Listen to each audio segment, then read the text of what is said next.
Right, so we escape the shitty one-sided small kind of desert of Yathrib and we move into something that is much more suited to these two players and their MLG-ness. We move into Dank Neems, Nemirasena for Game 2 between the Prussian Prince and the Armenian King. The first match was kind of decidedly in the favor of the Armenian King. That said, the Iceni is definitely a kind of a better faction than the Lusitani. Well, actually, I don't think I would say that.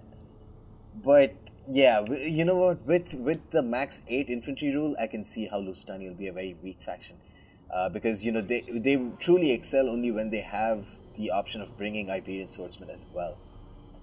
So this game too, it looks like Prussian Prince has mostly just left his army kind of unchanged, except he's removed some of the Iberian slingers and just brought more Lusitani nobles, which is a good idea. He's brought 5 total Lusitani nobles and 3 veteran shield warriors. It's going to be a very weak center. With that's why he's got 3 Scutari cavalry behind them. What he's going to do is charge in with the Scutari cav, flatten the enemy Iceni infantry, and then while they're flattened, go in with the veteran shield warriors, which will give him an uninterrupted charge, which will basically crush the Iceni infantry in a matter of seconds because these units have a very powerful aggressiveness.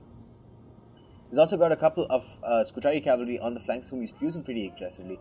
It looks like Armenian Slinger is Armenian Slinger. It looks like the Armenian King has gone for basically the exact same build. He's brought 3 Levy Freeman, 3 Brighton Slingers. Why change something? Well, if it ain't broke, don't fix it, right? 3 Chosen Swordband with a Heroic Noble in the center, and another 3 Chosen Swordband with a Heroic Noble in the center. 1, 2, 3, 4, 5, 6, 7, and then one more here. And then he's brought a total of 5 veteran riders. So yeah, the thing was in the first game, while Prussian Prince had a very big, very decent advantage with his cavalry, he kind of wasted it by going after the Levy Freeman. And now his Lusitani nobles are getting shot at the rear by Britain Slingers. I can tell you, even that one volley definitely did quite a bit of HP damage because these guys have jack shit for shields. I think maybe like a 10% missile block chance, I would say. Very, very low. If at all there is one. I think only Odrysian Kingdom are the faction that don't have any missile block chance. I think Lusitani definitely have a missile block chance, but it's just like really low. Scutari Cav getting hit in the rear, already one down. Being a bit too ballsy with his cavalry, so he's forced to pull them back. Even then, like the 1, 2, 3, 5 Scutari Cav that would definitely outranks the veteran riders. You can see these guys have a 15 bonus versus cavalry. They have better armor and just overall better stats. These guys, the veteran riders have better health, but not much more than that. Britain Slingers, this is what Armenian King should absolutely, definitely be doing. Just shoot and scoot. Now the Levy Freeman, they will get a javelin volley off. It will be pretty deadly. Did they even get? I guess they got it. And now he's pulling them back. Very smart move. Very, very smart move. But then the Scutari Cav are going to charge into them. And here, this is a good move because destroying the Levy Freeman is good, but not if you're going to use your Lusitani nobles as well to chase after them. Just bring one of your veteran shield warriors instead. The Lusitani nobles are taking a lot of damage here, and they're going to get charged at by the veteran riders, and that's definitely not Gucci. Now, but the Scutari Cav are going to get a free charge into the veteran riders. That's a very good move. The veteran riders will lose in that engagement, I would say. The Scutari Cavalry have already gotten damaged by the Levy Freeman, I would suspect. Here, Scutari Cavalry intercepted the veteran riders, and then the Lusitani noble is going to get a charge in, kill off the veteran riders. But then he should pull back the Scutari Cav because once the Chosen Swordband come in and get a charge on his Lusitani nobles, he's going to need that Scutari Cav to help get some rear charges. Very smart play there.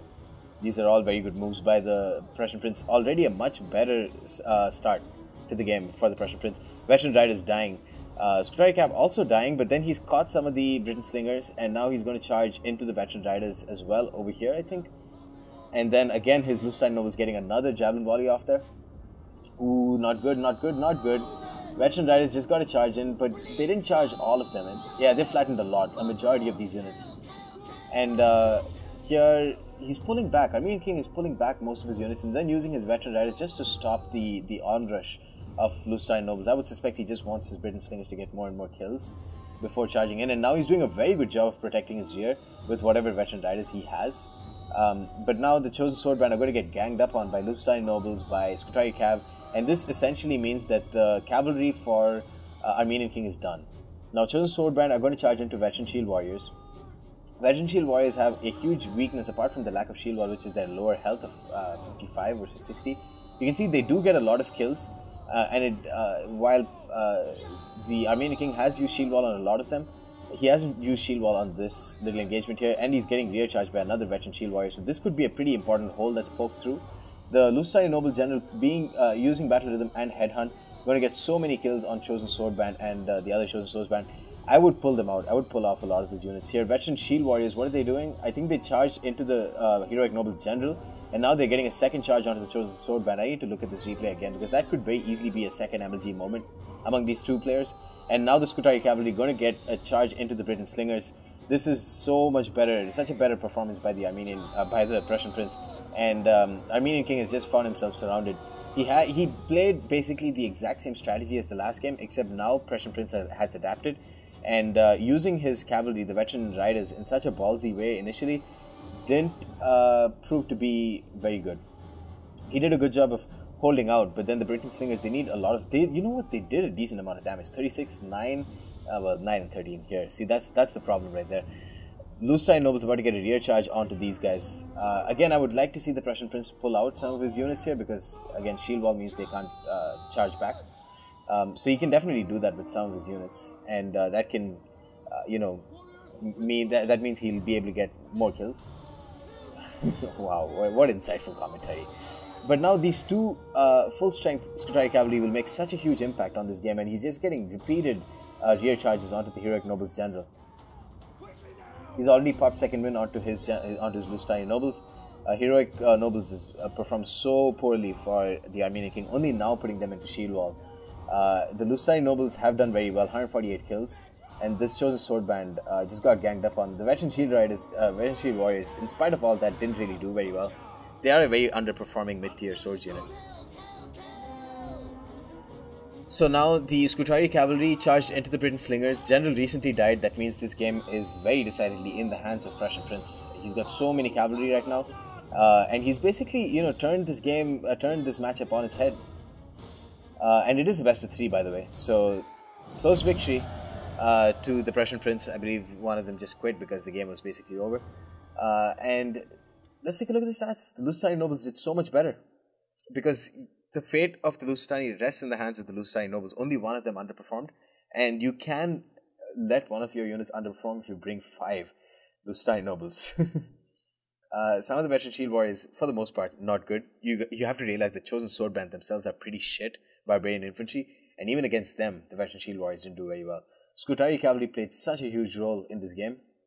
Again, in Rome 2, cavalry plays a much more tactical role rather than a pure numbers role. Like, rather than getting pure kills, they just maximize your advantage in terms of maneuverability and strategic positioning, and getting rear charges and inflicting morale penalties. That is their main role, unless we're talking about Eastern Cataphracts, in which case you'd want them to get the majority of kills. So very smart play by the Prussian Prince, adapting. Let's see how Game 3 goes between these two amazing players. And of course, I'll link their channels in the description in case you guys want to check them out. Alright guys, that's the end of this battle. Hope you enjoyed it. Stay tuned for more. Peace.